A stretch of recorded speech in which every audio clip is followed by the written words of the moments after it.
थोड़ा ध्यान दो दो शब्दों के ऊपर, सीमित और असीमित। सीमित से तात्पर्य ये होता है जिसकी कोई सीमा हो, असीमित से मतलब होता है जिसकी कोई भी सीमा ना हो। ठीक है।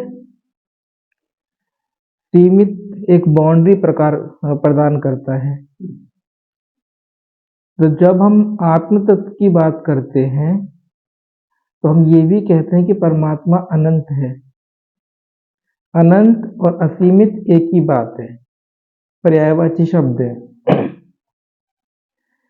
अनंत मतलब जिसका अंत ना हो, असीमित मतलब जिसकी कोई सीमा ना हो, और सीमित किसको बोलते हैं? जिसकी एक सीमा हो, एक शुरुआत हो और एक अंत हो। तो आप खुद ही देखिए कि क्या क्या चीज है जो हमारे जानने में आती है, वो सीमित है कि असीमित है। पहले बाह्य भौतिक जगत की वस्तुएं ले लेते हैं, जैसे कि सेब रखा हुआ है। सेब सीमित है, ठीक है, उसकी एक सीमा है ना, अनंत तो है नहीं, असीमित तो है नहीं। पेड़ देखते हो तो सीमित है, और कार देखते हो तो सीमित है। तो जितना भी कुछ बाहर से आपको जानने में आ रहा है, ये सारी चीजें सीमित हैं। देवेंद्र, समझ में आ रही है बात? ध्यान दे रहे हो सत्संग पर? जितना भी कुछ हमको बाह्य भौतिक जगत का जानने में आ रहा है, वो सारा का सारा सीमित है। और अब चलते हैं भीतर के मानसिक जगत की तरफ। वहां पे क्या है? विचार है और भावनाएं हैं, ये दो चीजें हैं। भावनाओं में क्या आता है? जैसे उदासी, जैसे तनाव, जैसे खुशी, प्रसन्नता, जैसे काम, वासना, जैसे क्रोध, जैसे लोभ। ये भीतर के पदार्थ है। इनको पदार्थ क्यों बोल रहे हैं? पदार्थ मतलब जो सीमित हो। जैसे वो बाहर के भौतिक पदार्थ है, वैसे ये भीतर की जो बातें अभी बताई हमने, विचार, भावनाएं, भावनाओं में कई सारी चीजें बता दी। तो आप स्वयं देखो कि ये सीमित है कि असीमित है। सीमित मतलब जिसकी एक शुरुआत हो, जिसका एक अंत हो। बाह्य भौतिक जगत की वस्तुओं के लिए हम माप को लेते हैं, मेजरमेंट। यहां से शुरू हुआ, वहां से खत्म हुआ, आकार की बात कर रहे हैं हम। लेकिन भीतर की चीजें जो हैं वो भौतिक पदार्थ तो है नहीं, तो उसकी सीमितता को, उसकी लिमिटनेस को साबित करने के लिए हम पैमाना लेते हैं टाइम को, समय को, या शुरुआत को या अंत को। तो कोई भी विचार होता है, उसकी एक शुरुआत होती है और एक अंत होता है। बोलो, कोई विचार ऐसा होता है जो चलता ही रहे? यदि कोई विचार चलता ही रहेगा तो वो विचार रह ही नहीं जाएगा। जैसे आप बोलते हैं ना, ये विचार आया, फिर वो विचार आया, तो वो वाला विचार आने से पहले इस वाले विचार को स्टॉपेज लेना पड़ेगा ना, तो सीमा आ गई ना। और दूसरे वाले विचार को शुरू होने से पहले एक शुरुआत होगी ना। तो भीतर की जितनी चीजें हैं, जैसे ये वासनाएं हैं, भावनाएं हैं, विचार है, इनकी एक शुरुआत होती है और एक अंत होता है। आपने कोई ऐसा व्यक्ति देखा जो पूरे दिन क्रोध में रहे, या पूरे दिन ही वो उसको लालची सताता रहे, या पूरे दिन कोई उदास रहे? ये सिर्फ कहने के लिए होता है कि मेरी जिंदगी उदासी से भरी पड़ी है। किसी की जिंदगी उदासी से नहीं भरी पड़ी रहती। उदासी पता ही तब चलेगी जब व्यक्ति खुशी से गुजर चुका होगा। खुशी का अभाव ही उदासी है। समझ रहे हो बात को? सब चीजें एक दूसरे से जुड़ी हुई हैं। फिर उदासी का अभाव ही खुशी है। सब को डिपेंडेंट है, आपस में इंटरलिंक्ड है। तो भीतर के ये जो मानसिक पदार्थ हैं, विचार और भावनाएं, इन ये भी सीमित है। तो अब हम जो कहना चाहते हैं वो ये, आपको जो भी कुछ जानने में आता है वो सब कुछ सीमित ही तो है। कुछ भी आपको जानने में आए, बाहर का आपको जैसे कुछ भी जानने में आए, जैसे अभी ये पटाखा बोला, ये एक आवाज है, सीमित है ना, शुरुआत हुई और अंत हुआ। भीतर की कोई घटना हो, विचार, भावनाएं, ये सब भी तो सीमित है ना। तो आप सीमित को ही जान रहे हो। ठीक। दूसरा पॉइंट हमारा ये है, सीमित को जानने वाला सीमित ही हो सकता है। इस पॉइंट को जरा समझो। असीमित कभी भी सीमित को नहीं जान सकता है। असीमित कभी भी सीमित को नहीं जान सकता है। या दूसरे शब्दों का प्रयोग करें, अनंत कभी भी शांत को नहीं जान सकता है। शांत मतलब वो वाला शांत नहीं, शांत मतलब साधन अंत, अंत मतलब एक बाउंड्री, एक सीमा। तो अनंत जो होता है वो कभी भी सीमित को या शांत को जान ही नहीं सकता। क्यों नहीं जान सकता? आप स्वयं सोचो। बहुत सरल बात है। अनंत मतलब अनंत ना। अनंत के बाजू में कुछ खड़ा हो सकता है? यदि अनंत किसी शांत को या सीमित चीज को जान रहा है तो वो अनंत रहा कहां से? विजय जी, बात समझ में आ रही है? जबरदस्ती नहीं मानना इस बात को। अनंत कुछ भी है, वो शांत को या सीमा वाली चीजों को कैसे जान सकता है? अनंत तो इनफाइनाइट हो गया ना। यदि किसी ने मैथमेटिक्स पढ़ी हो कुछ तो वो तो बहुत जल्दी समझ जाएगा हमारी बात को। जैसे कि मैथमेटिक्स में एक सिंबल होता है इंफिनिटी का। जैसे ये 8 होता है ना, इस 8 को ऐसे आड़ा लिटा दो तो इस तरीके से उसको डिनोट करते हैं इंफिनिटी को। इन्फिनिटी में यदि आप 2 जोड़ दो तब भी इन्फिनिटी आएगा। जैसे 100 में आप 2 जोड़ दो तो 102 बन जाता है ना। लेकिन इन्फिनिटी में यदि आप 2 जोड़ दोगे तब भी वो इन्फिनिटी बन जाएगा। और इन्फिनिटी में यदि आप 1 करोड़ जोड़ दोगे तब भी वो इन्फिनिटी बन जाएगा। क्यों? इन्फिनिटी सोच लो ऐसा भूखा भेड़िया है कि सब कुछ खा करके इन्फिनिटी ही रह जाता है। तो जो अनंत है वो सीमित को कभी भी जान नहीं सकता, क्योंकि अनंत के साथ में कुछ और हो ही नहीं सकता। तो जब हम आत्मा या परमात्मा की बात करते हैं कि वो अनंत है, बोलते हैं ना हम, ऐसे ही तो हमने सीखा है। तो हम इस चीज पे क्यों नहीं ध्यान देते हैं कि जब वो अनंत है तो इस सीमित जगत को कैसे वो जान सकता है? ये आपको लग रहा है कि परमात्मा कार को जान रहा है, ये यहाँ की घटनाओं को जान रहा है, आज वोटिंग हुई है तो कौन जीतने वाला इसको जान रहा है। लेकिन हम सोचते तो ऐसे हैं कि परमात्मा सब कुछ जान रहा है। तो सीमित को तो सीमित ही जान सकता है। दो हमने पॉइंट यहाँ पे बोले हैं।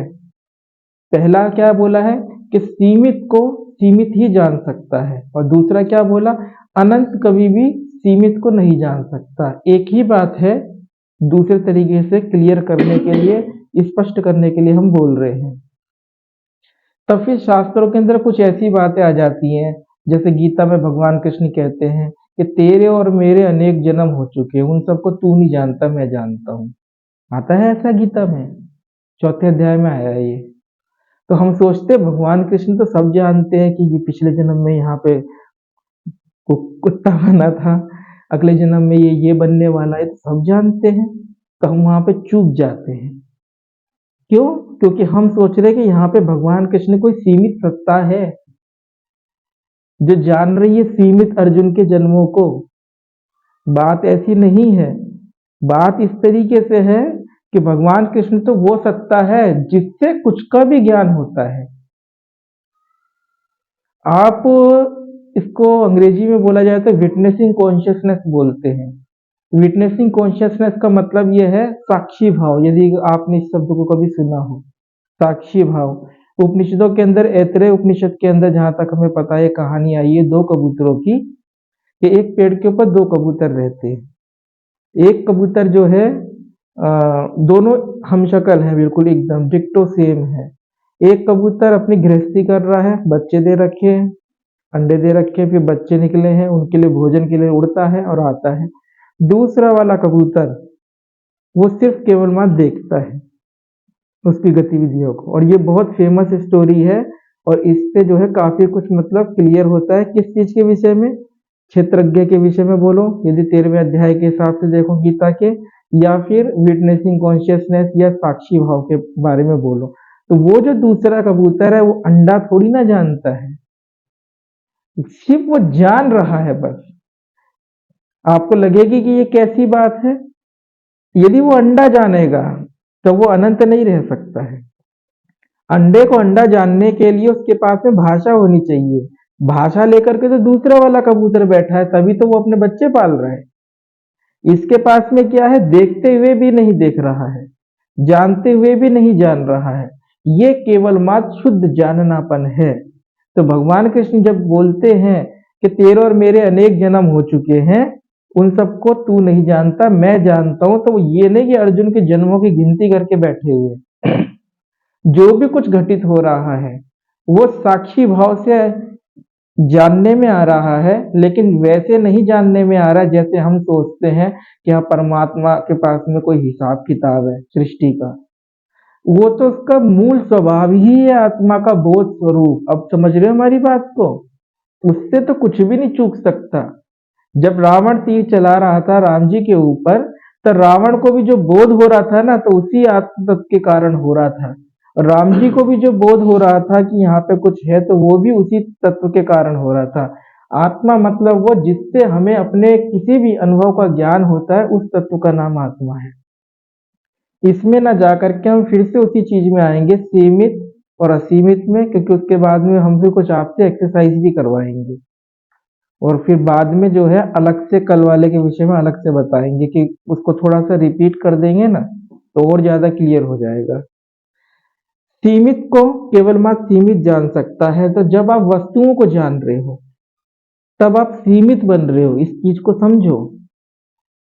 यदि आप ऐसा कहते हो कि मैं आत्मा हूं, या मैं और आत्मा भिन्न नहीं है, एक है, या अहम ब्रह्मास्मि जैसी बातें जो हमें शास्त्रों में मिलती है, वेदांत में, इन चीजों को लेकर के चलते हैं, तो आप यदि सीमित को जानोगे तो आप अहम ब्रह्मास्मि नहीं रह सकते। सीमित को जानने के लिए आपको सीमित बनना ही पड़ेगा। असीमित कभी भी सीमित को नहीं जान सकता। तो यदि आप जो सीमित वस्तुओं का साथ छोड़ दोगे, मतलब सीमित वस्तुओं को जानना छोड़ दोगे, तो आप अपनी भी सीमाओं का अतिक्रमण कर जाओगे। फिर आप कैसे सीमित रह सकते हैं? यहाँ तो जोड़ा है, ठीक है। जैसे कि आप सीमित वस्तुओं की पहचान करोगे कि ये दीवार है, तो सीमित हो गए, आप भी सीमित हो गए, खुद को शरीर के अंदर महसूस करोगे। ये प्रॉब्लम है सारी की सारी। बाह्य भौतिक जगत को हम देख रहे, पहचान रहे, प्रतीति कर रहे कि ये है, रोड है, फर्श है, छत है, आदमी है, सीमित चीजों को ही तो देख रहे हैं। तो सीमित चीजों को देखते हुए हम बच कैसे सकते हैं? हम खुद भी सीमित हो जाएंगे ना। तो हम खुद को शरीर भाव से ग्रसित समझेंगे, व्यक्ति भाव से ग्रसित समझेंगे, हम खुद को शरीर मानेंगे, एक आकार प्रकार वाला शरीर समझेंगे, और वैसा ही हम व्यवहार करेंगे। अध्यात्म किस चीज का नाम है? किसी परमात्मा की खोज का नाम नहीं है, ना ईश्वर की खोज का नाम है, क्योंकि ईश्वर या परमात्मा खोजा नहीं जा सकता। खोजा उसको जाता है जो खो गया हो, ऐसा ही है ना। जो खो गया हो उसको खोजा जाता है, और खोज के जो मिलता है वो फिर से खो जाता है। बोलो, खोजने से कुछ मिला हो फिर से खो गया होगा? हमेशा तो रहता नहीं है। किसी को यदि स्वास्थ्य किसी का खो गया है, दवाई वगैरह कर ली, स्वास्थ्य मिल गया, तो क्या उसको परमानेंट मिल गया? फिर से चले जाएगा। तो यहाँ तो आया राम गया राम है, जो चीज आती है वो चली जाती है।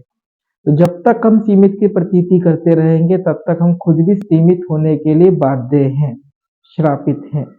तो कल जो हमने देखने का अनुभव बताया था, तो उसके अंदर हमने एक चीज बताई थी कि ध्यान रखो, यदि ये पॉइंट मिस कर गए तो हमारी बात को समझ नहीं पाओगे। क्या पॉइंट? पहला पॉइंट ये कि वस्तु हटाना शुरू करो। तो हमने एक शब्द बोला था, जोर आवाज में, तेज आवाज में, डिलीट करो। डिलीट मतलब पता है क्या? खत्म, है ही नहीं। तो किसी ने यदि करा हो, समझा हो, उसी चीज को हम फिर से दृढ़ा रहे, यदि कोई नहीं समझ पाया हो उसके लिए। अब एक चीज को, अभी तक जो हमने बात बताई आप लोगों को समझ में आई? सीमित चीज को होने के लिए बैकग्राउंड में कुछ चाहिए, असीमित होना। इस चीज को समझ रहे हो? जैसे आप टीवी के ऊपर, टीवी या हॉल के ऊपर पिक्चर देखने के लिए जाते हो, तो आप देखते हो घोड़ा है, घोड़ा सीमित चीज है ना। फिर आप देखते हो कि ये नीचे घास का मैदान है, वो भी सीमित है, उसकी भी एक बाउंड्री है। लेकिन ये सारी तस्वीरें किसके ऊपर उभर रही है? स्क्रीन के ऊपर। क्या स्क्रीन सीमित है? थोड़ी देर के लिए वो टीवी की बाउंड्री को मत मानो, हम जो कहना चाहते हैं उसको समझो। जैसे आकाश के अंदर आप देखते हो बादल, बादल सीमित है ना, एक बाउंड्री है ना। तो सीमित बादल की यदि हम प्रतीति करेंगे तो हम भी सीमित बनेंगे, लेकिन वो सीमित चीज किसी एक असीमित चीज के अंदर ही तो उभरेगी। नहीं समझ पा रहे हो? एक और उदाहरण बताते हैं। अखबार खोलो, अखबार के ऊपर खाली कागज होता है, उसके ऊपर अक्षर छपे होते हैं। अक्षर सीमित है, अक्षर सीमित है, लेकिन जिस खालीपन पे वो अक्षर छपे हुए हैं वो असीमित है, और वो रिक्त है। रिक्तता के कारण ही, रिक्तता खालीपन, खालीपन के कारण ही वो अनंत है, असीमित है। तो यदि वो खालीपन ना हो तो क्या आप पेपर पढ़ पाओगे? आपको जैसे दिखाई देता है सरकार शब्द पेपर के ऊपर, या आपकी कोई टेक्स्ट बुक के अंदर कोई शब्द लिखा हुआ है, जैसे कि परीक्षा ये शब्द लिखा हुआ है। तो परीक्षा शब्द के आजू बाजू जो खाली स्थान है, यदि वो ना हो, क्या परीक्षा शब्द हो सकता है? बोलो ना। नहीं हो सकता ना। तो जब आप परीक्षा शब्द पढ़ रहे हो, परीक्षा शब्द को जान रहे हो, तो एक बात का हमें उत्तर दो, क्या आप खालीपन को नहीं जान रहे हो? दो उत्तर। और यदि नहीं समझ में आ रहा है तो ऐसा बोलो, महाराज जी ये तो कुछ और ही है, ये इधर हमारा दिमाग नहीं चल रहा है, ऐसा साफ साफ बोलो। जब आप देखते हो कुछ भी पेपर के ऊपर या टेक्स्ट बुक के अंदर, तो कुछ भी पढ़ते हो, तो उस समय यदि आप खालीपन को ना जानो तो अक्षरों को भी नहीं जान सकते। ये बात समझ में आ रही है? तो अक्षर को आप जान रहे हो तो इसका मतलब खालीपन को भी आप जान रहे हो। समस्या बस इतनी है कि खालीपन को आप बैकग्राउंड में कर दे रहे हो, इग्नोर मार रहे हो, ठीक है, और अक्षरों को आप जो है इंपॉर्टेंस दे रहे हो, ठीक है, उसको पढ़ रहे हो। तो जिस चीज को आप इग्नोर मार रहे हो, उसी चीज पे हम कह रहे हैं कि इग्नोर मारना छोड़ो, वहां पे ध्यान देना शुरू करो। कैसे? इस तरीके से कि वो तो है रिक्त, तुम रिक्त को जानोगे तो आप स्वयं भी रिक्त बनोगे। अनंत को जानोगे तो आप स्वयं भी अनंत हो। यदि आप सीमित को जानोगे तो आप स्वयं सीमित हो गए। तो हमको कैसे अखबार पढ़ना है, ये हम अभी उदाहरण के लिए बता रहे हैं, अखबार नहीं पढ़वाने जा रहे हैं, हम कुछ और बात बताएंगे। हमको जो है जिस चीज में वो सीमित वस्तु उभरती है या टिकती है या होती है, उस सीमित वस्तु पे ध्यान ना दे करके हमें उस बैकग्राउंड या जिसके अंदर वो उभर रही है उस वेकेंट स्पेस को देखना है। वेकेंट स्पेस मतलब खाली शून्य स्थान को। अखबार को छोड़ो, अब हम इस कमरे की बात करते हैं। इसके अंदर एक शून्यता है, स्पेस जिसको बोलते हैं अंग्रेजी में, रिक्त स्थान। उसी रिक्त स्थान के अंदर हवा भी है। हम हवा की बात नहीं कर रहे, हम स्पेस की बात कर रहे हैं, रिक्त स्थान की बात कर रहे हैं, खालीपन की बात कर रहे हैं। उसी के अंदर हवा भी भरी हुई है। हवा भी सीमित चीज है क्योंकि पदार्थ है। आप भी उसी के अंदर हो, आपकी बॉडी, तो आप भी सीमित हो, ठीक। ये आवाज जो सुनाई दी अभी बम की, ये भी उसी शून्याकाश के अंदर, ठीक है। ये कमरा जब बना नहीं था, उससे पहले वो शून्याकाश था? बताओ। ये कमरा जब नहीं बना था तो खालीपन यहाँ पर था?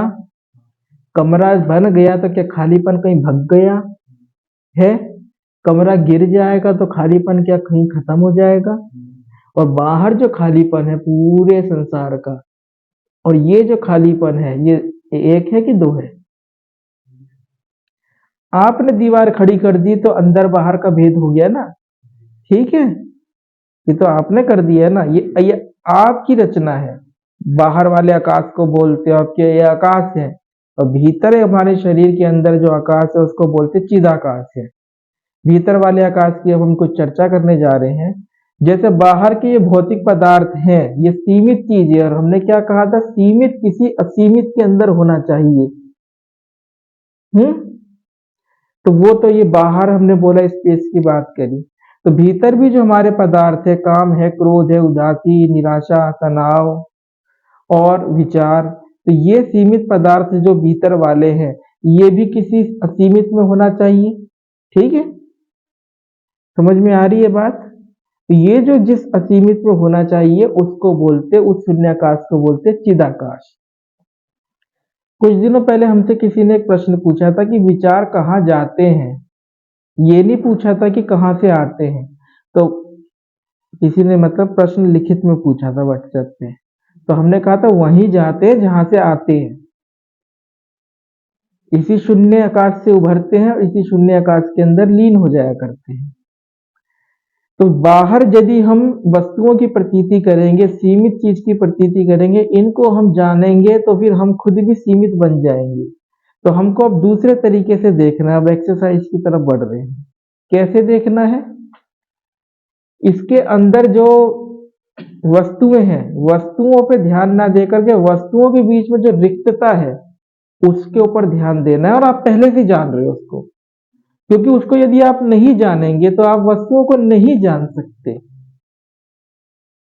जैसे सब कुछ काले रंग से पोत दिया जाए, कुछ पता नहीं चलेगा। ये सफेद रंग दिखाई दे रहा है क्योंकि इसके बाजू में कोई दूसरा रंग है। हमारी बात समझ रहे हो? जैसे ही सामने हम देख रहे हैं, ये बैठा हुआ है लड़का, इसको यदि सफेद रंग से पोत दिया जाए एकदम, तो कुछ पता नहीं चलेगा। दोनों की सापेक्षता के कारण ही हमें बोध होता है, इसी तरीके से पता चलता है। इसी तरीके से हम जो बाह्य भौतिक जगत को देख रहे हैं, तो यहाँ पे सारी वस्तुएं सीमित है और हमने सीमित को देखने का अभ्यास कर रखा है, क्योंकि हमारी संस्कृति, हमारा कल्चर ही इसी तरीके का रहा है।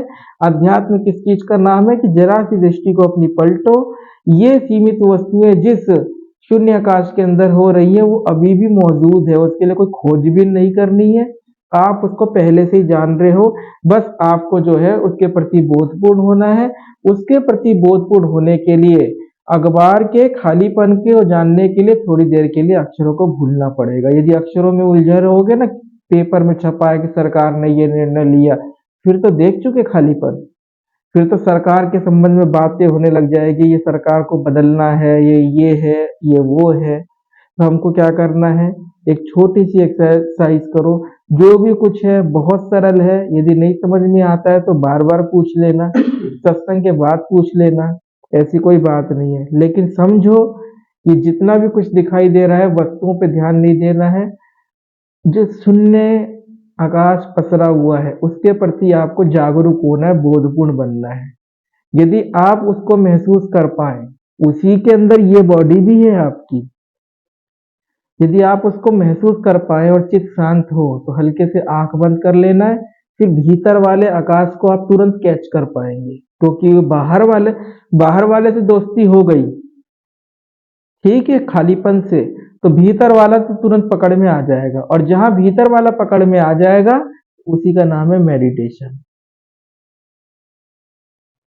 कुछ इस विषय में और बताना है?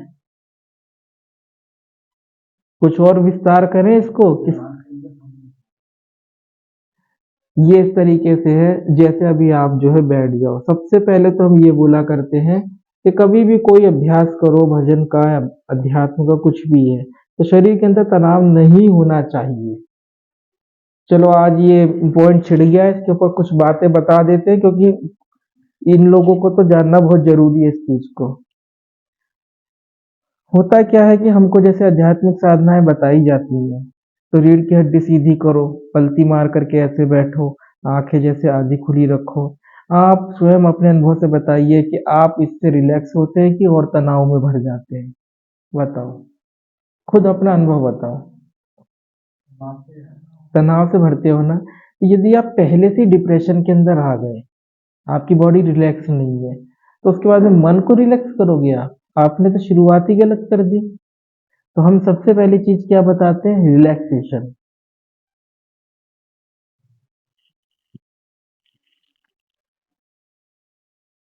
मेहर बाबा ने जब पुणे में अपना आश्रम बनाया था ना, पुणे नहीं, नागपुर, नागपुर में था वो, पुणे में तो ओशो का आश्रम था। मेहर बाबा का जब नागपुर में आश्रम था, वहां पे कुछ विदेशी लोग आए थे, क्योंकि मेहर बाबा जो है अमेरिका 2 बारी गए थे, तब के समय में वो बहुत गए हैं, वो पानी वाले जहाज से गए थे। तो विदेशी लोग उनके पास में आए थे, तो उन्होंने कुछ विदेशी लोग टिके हुए थे, तो उनको उन्होंने यही बताया था जो अभी में याद आ रहा है बात को। पहली चीज क्या है, रिलैक्स योर बॉडी। अपने शरीर को रिलैक्स करो, तनाव रहित। हम तनाव में आते कब हैं, इस नियम को पकड़ लो, ध्यान रख लो। जब हम किसी चीज को खेल बनाते हैं, नाटक बनाते हैं, प्ले बनाते हैं, तब तनाव में नहीं आते। जब हम किसी चीज को काम बना देते हैं ना, तब हम तनाव में आ जाते हैं। जैसे कि अभी आप खेलने के लिए खेल रहे हो क्रिकेट, गली के अंदर कोई तनाव नहीं है, और आप ये देखोगे आपको थकान भी नहीं होती है, बहुत कर लिया, मजा बहुत आ रहा है। लेकिन उसी चीज को यदि आप बेट लगा लेते हो ना कि चलो आपके गांव का दूसरे गांव से मैच हो रहा है, अब वो काम बन गया है, अब वहां पे प्रेस्टीज आ जाएगी, जीतना ही जीतना है ऐसी भावना आ जाएगी। पहले यदि था तो आउट भी हो गए तो कोई बात नहीं, हर एक चीज के अंदर सफलता असफलता के अंदर हमारी मौज ही मौज थी, क्योंकि तनाव नहीं था हमारे पास में। तो किसी भी चीज को हम काम बनाएंगे तो वहां पे हम तनाव से घिर जाएंगे। तो अभी जो भी कुछ हम अभ्यास बता रहे हैं, इसको खेल बनाओ, इसको बिल्कुल भी काम नहीं बनाना है। गुरु गोरखनाथ जी ने बोला था, हसीबा खेलीबा धरीबा ध्यानम, कि हंसेंगे खेलेंगे ध्यान धरेंगे। पकड़ रहे बात को, हंसेंगे खेलेंगे ध्यान धरेंगे। अब इसी पॉइंट से आप समझो कि हमें तनाव रहित होकर के करना है। जैसे कुछ है ही नहीं, कुछ कर ही नहीं रहे हैं, खेल खेल कर रहे हैं, कुछ एक्सपेरिमेंट कर रहे हैं, देखे क्या होता है, इस दृष्टि से कर रहे हैं। तो करना क्या है, सबसे पहले बॉडी को रिलैक्स करो अपनी। कोई यहाँ रिलैक्स करने के नाम पे दीवार क्यों छोड़ रहे, रिलैक्स करने के नाम पे तो और दीवार में जाना चाहिए। ढीला कर दो शरीर को, ऐसे करोगे तो बोलो तनाव छोड़ोगे आप। ये पोजीशन क्यों ले रहे हो, हमारी बात को आप समझ नहीं रहे हो। एक तो हमेशा ढीले कपड़े पहनने चाहिए, जब ऐसा कुछ करो ना, तब ये टाइट वाले कपड़े ना पहने तो अच्छी बात है, पहन रखे तो उन्हें खोल दो, कुछ ढीला कर दो तो अच्छी बात है। तो ये आप इस तरीके से हाथ को ऐसे करके ऐसे आगे कर रहे हो, तो आप क्या ये क्या रिलैक्स हो जाओगे, ये क्यों कर रहे हो? सारे वो आयोजन कर रहे हो जिससे आप और भी ज्यादा तनाव में घिर जाओ। ये सोच लो कि कुछ हो ही नहीं रहा है यहाँ पर। ढीला करना सीखो शरीर को। एक दिन हम आप लोगों को योग निद्रा बताएंगे, सब लड़कों को एक दिन बता देंगे योग निद्रा। फिर उसके बाद में सोना सबको वैसे ही है जैसे हम बताएंगे। तब आपको समझ में आएगा कि महाराज जी रिलैक्सेशन से मतलब क्या है आखिर में। अभी तो आप केवल बॉडी के वो लूज छोड़ दो, कंट्रोल छोड़ दो अपना। जैसे कि गेहूं की बोरी पड़ी होती है तो आपसे कोई मतलब है, मूड़ी तूड़ी कहीं पे भी पड़ी है, ऐसे छोड़ दो बिल्कुल एकदम शरीर को रिलैक्स। फिर उसके बाद में ये राजीव बैठा हुआ है, ये बैठा हुआ है, इन दोनों के बीच में एक शून्यता, एक खालीपन है। आपका जैसे ये हाथ है और ये जांग है, इसके बीच में खालीपन है। उसी खालीपन में हवा भी भरी हुई है, हवा पे ध्यान नहीं करना है। हम्म तो वो जो खालीपन है और बाहर जो खिड़की के खालीपन है, वो दो नहीं है, एक है। कमरा आपने बनाया है, आप अभी आए हो फिर निकल जाओगे। ये खालीपन कहीं आता है और जाता है, ये कहीं नहीं आता है ना जाता है, ना बनता है ना बिगड़ता है। तो ये है आकाश तत्व, ये भी आत्मा नहीं है, लेकिन ये हेल्प करेगा जो हम बताना चाहते हैं। क्यों? क्योंकि इसके भीतर एक प्रॉपर्टी है, एक गुणधर्म है, वो ये है कि इसका कोई आकार प्रकार नहीं है। तो जो खालीपन के ऊपर आप ध्यान दोगे तो आप खुद भी खाली हो जाओगे। खाली होने का नाम ही भजन होता है। राम राम राम राम करके भरते हो और उल्टा। और असली राम पता है क्या है, कि ये राम भी चले जाए, क्योंकि भाई राम है तो फिर सीता भी आएंगी, रावण भी आएगा, लड़ाई भी, सीता चोरी भी होगी, लड़ाई भी होगी। तो सबसे पहले ये राम को ही हटा दो। ना रहेगा बांस ना बजेगी बांसुरी। तो आपको क्या करना है कि एक शून्यता, एक रिक्तता पसरी हुई है, रिक्तता मतलब खालीपन, एक खालीपन पसरा हुआ है, आपको उसके प्रति बोधवान होना है। ये क्यों कर लिया, आप हमारी बात समझ नहीं रहे हो। हम लूज करने के लिए बोल रहे हैं, आप सारे काम वही कर रहे हो। कोई ऐसी पोजीशन मत लो शरीर की कि जिससे अपने शरीर के अंदर तनाव आए। तनाव आने से आपका चित्त जो है शरीर के प्रति बोधपूर्ण होगा, उस शून्यता के प्रति नहीं होएगा। गाल के मसल्स को ढीला छोड़ो, दांतों को ढीला छोड़ दो, कहीं पे कोई पकड़ मत बनाओ। हम जिस समाज में रहते हैं ना, उस समाज में बचपन से हमें सिमटना सिखाया जाता है। हम हमेशा जो है ना, हमारी बॉडी और हमारा माइंड दोनों जो है ना, हमेशा जो है विरोध के अंदर जीता है। हमेशा जो है हम अपने आप को एडजस्ट करते रहते हैं माहौल के हिसाब से, डरे घबराए से रहते हैं। हम कह रहे कंफर्ट हो जाओ, एकदम सिंपल, लूज छोड़ो बॉडी को। और अब हम बोलना बंद करेंगे और आप पॉज कर देना। समझ में आ गया आप? और हिंदी में राइट टाइम भी करते हैं। वो हम बोलेंगे, लेकिन ये ऐसे रिकॉर्डिंग के लिए हम पॉज करवा रहे हैं। नहीं, बात ये है ना, फिर रिकॉर्डिंग में कोई आवाज ही नहीं होगी, सब अपना करने में लगे हुए हैं।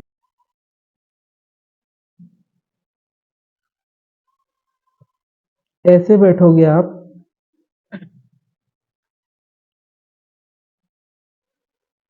संपूर्ण शरीर को ढीला छोड़ दो, जैसे है ही नहीं। बॉडी के ऊपर कोई कंट्रोल ना रहे, नसों के अंदर, हाथों के अंदर, मांसपेशियों के अंदर कोई खिंचाव नहीं। कोई स्पेशल पोस्चर लेने की जरूरत नहीं है, विशेष आसन। विजय जी, सर लटका के भजन करने के लिए नहीं कहा है हमने। हमने कहा है कि इस कमरे के अंदर जो शून्यता पसरी हुई है, दो वस्तुओं के बीच में जो गैप के अंदर जो खालीपन है, उसके प्रति बोधपूर्ण बनो। वो, उसकी कोई सीमा नहीं है, तो वो आपको भी सीमा वाला नहीं रहने देगा। जब खालीपन, रिक्तता आपको घेरने लग जाएगी, एक शांति मिलने लग जाएगी, तब आंखें बंद करना।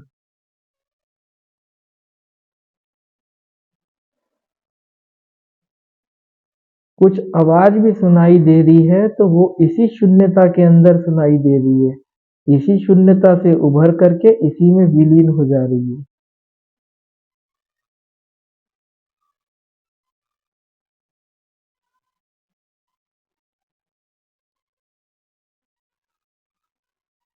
मोहित जी, हमने आंखें बंद करके भजन करने के लिए नहीं कहा है। हमारी बात को क्यों नहीं समझ रहे हो?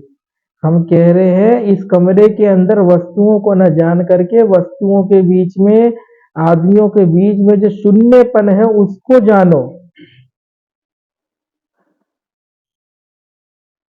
तो फिर बाद में जब आपको शांति घेरने लग जाए, तब आप आंखें बंद करना, तब भीतर के आकाश को महसूस करना।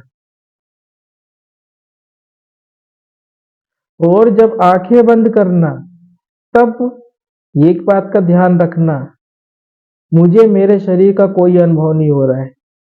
डिलीट मार देना शरीर को।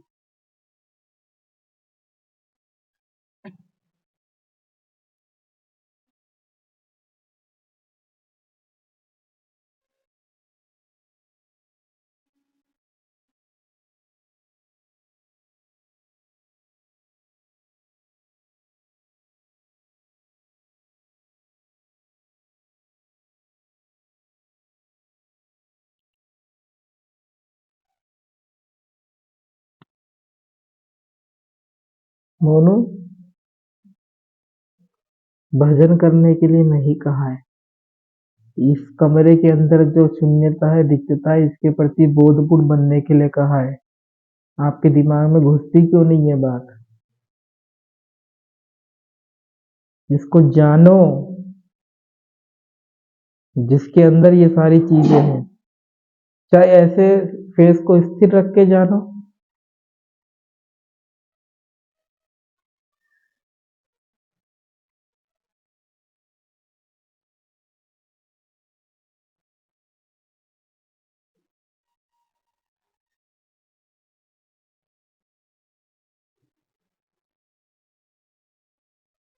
और जानबूझ करके सोचना बंद कर दो।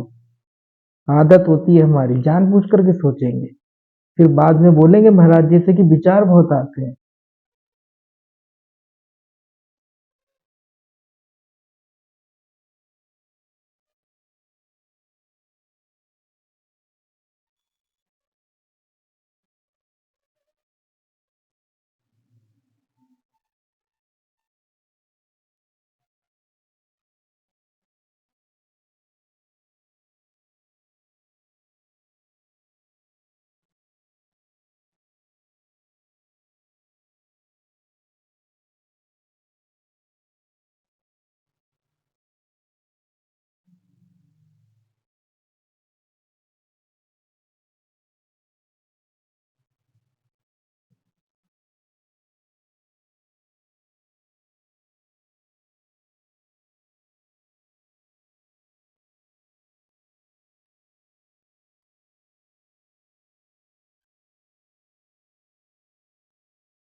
श्वास भी उसी शून्यता से उभरती है, उसी शून्यता में लीन होती है। श्वास अपने आप में खाली है, श्वास भी रिक्त है।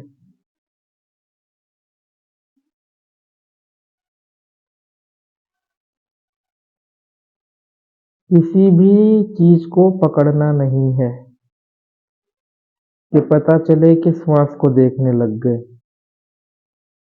कोई क्रिया, कोई भजन नहीं करना है। कुछ नहीं करने का नाम ही भजन है। लेकिन इसका मतलब ये नहीं है कि कुछ नहीं करने को भी आप करना बना दो। आप तो बस बोधपूर्ण बनो इस शून्यता के प्रति, रिक्तता के प्रति। ये हमेशा मौजूद है। इसकी मौजूदगी में सीमित चीजें मौजूद हैं जो उभरती और मिट जाती हैं।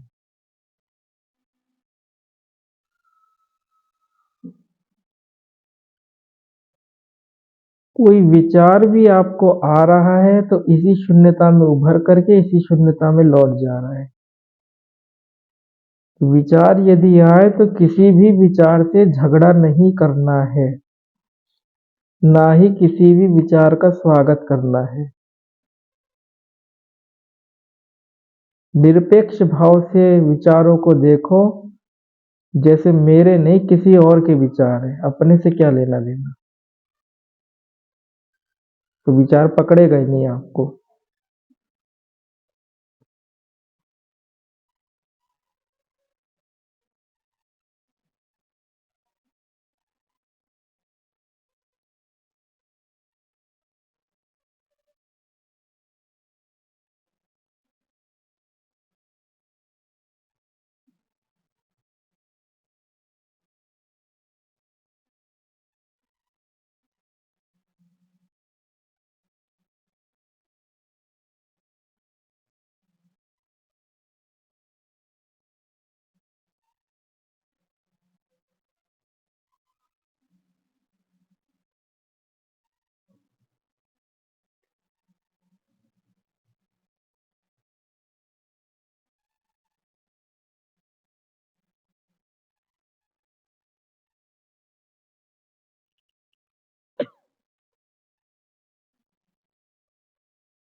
नेत्रों को बंद करने के बाद आपको शरीर का कुछ भी अनुभव नहीं हो रहा है, और जिसका अनुभव नहीं हो रहा है वो है ही नहीं आपके लिए।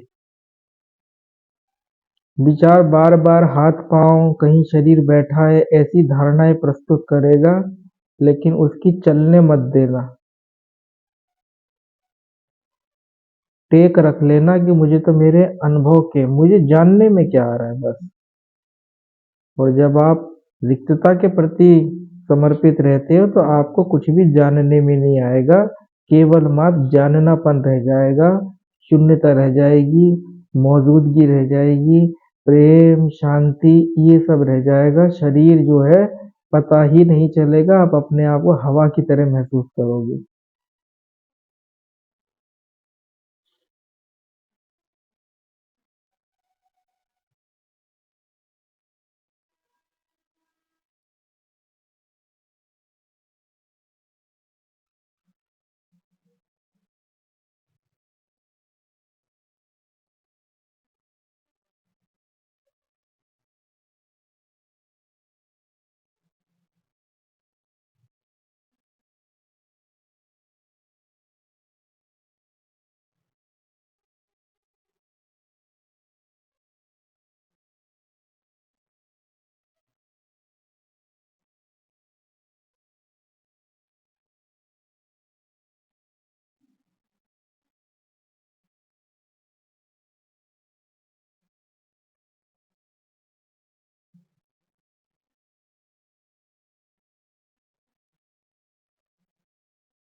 अनीस,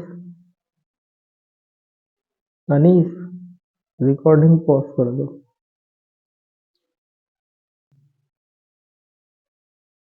ओम, बताओ कैसा रहा? तेज बोलो। पहले आने के देखा तो शांति थी, अंदर का देखा तो सांस का पता चला, फिर उसको भी बोल रहे हैं कोई नहीं, अगर आने की अपनी है ये इसमें शांति है, तो जो कुछ भी हो रहा था किसी संसार में हो संसार में हो रहा था या आपके अंदर हो रहा रहा था? था, अंदर हम्म, कुछ तरफ ये महसूस हुआ था कि जो बाह्य आकाश है और भीतर का जो चिदाकाश है, मन का आकाश, वो दोनों एक ही हैं। कोई बोलना चाह रहा है। वही कहना चाह रहे थे। और उस आकाश के अंदर ये कुछ भी आवाज या कुछ भी गतिविधि या विचार उसी में उभरते, उसी में लीन होते हैं। राजीव, ऐसा था। जी बिल्कुल। चौथे अध्याय के अंदर भगवान कृष्ण जब यज्ञ बताते हैं ना कई सारे, तो वहां पे आप देखना सारे यज्ञ बता करके आखिर में श्लोक आया है कि संपूर्ण भूतों को अपने अंदर अनुभूत करता है। तो ये सारी चीजें कोई दूर नहीं दूर नहीं है आपसे। सब चीजें बस समझने में आनी चाहिए, एक तो समझाने वाला मिलना चाहिए, ये बात तो है। फिर हमको समझ में भी आना चाहिए। अनिस कैसा रहा? महाराज जी एकदम खाली पन था। एक बार तो हमने शरीर भी हालात देखा, कुछ है ही नहीं, शरीर का भी मतलब खत्म हो गया, तो कुछ भी पता नहीं चला। देखो, ओशो के जीवन की एक घटना बताते हैं। ओशो को क्या हुआ? देहाध्यास चला गया। अब देहाध्यास उनको पता नहीं था, कुछ कोई मार्गदर्शन करने वाला नहीं था ओशो के पास में, कोई ऐसे गुरु वगैरह नहीं थे। तीन लोगों से वो बहुत ज्यादा प्रभावित रहे थे। एक सुंदर बाबा, दूसरे थे पागल बाबा, और तीसरे थे मग्गो बाबा। ये उनके किशोर अवस्था में मिले हुए संत थे। मग्गो बाबा के पास में एक मग्गा रहा करता था, उसके अंदर कोई यदि कुछ डाल दिया करता था तो उसी का सामान खरीद के खा लिया करते थे, या उसी मग को जो है लकड़ी नीचे जला करके उसमें खिचड़ी बना के खा लिया करते थे। पागल टाइप में रहते थे एकदम मग्गो बाबा। और सुंदर बाबा थे, वो थोड़ा पर्सनैलिटी के साथ में रहते थे, उनकी पहचान बहुत बड़े बड़े घरानों तक थी। इंदिरा गांधी से और जवाहरलाल नेहरू से भेंट जो सुंदर बाबा ने ही करवाई थी ओशो की। ओशो जब शुरू शुरू में जो है अपना प्रचार के लिए जाने आने लग गए थे, तब ट्रेन का ही साधन था, तो उसके लिए जो खर्चा वगैरह हुआ करता था वो सुंदर बाबा ने व्यवस्था करवाई थी। कुछ अमीर जादव की लिस्ट वगैरह पकड़ा दी थी, संपर्क करा दिया था, और पता क्या बोला था? ये बोला था ये तुम्हें पैसा दे देंगे लेकिन दिल नहीं देंगे। पॉइंट को नोट कर रहे हो? पैसा दे देंगे, दिल नहीं देंगे, मतलब इनको कोई लेना देना नहीं रहेगा आपकी बातों से।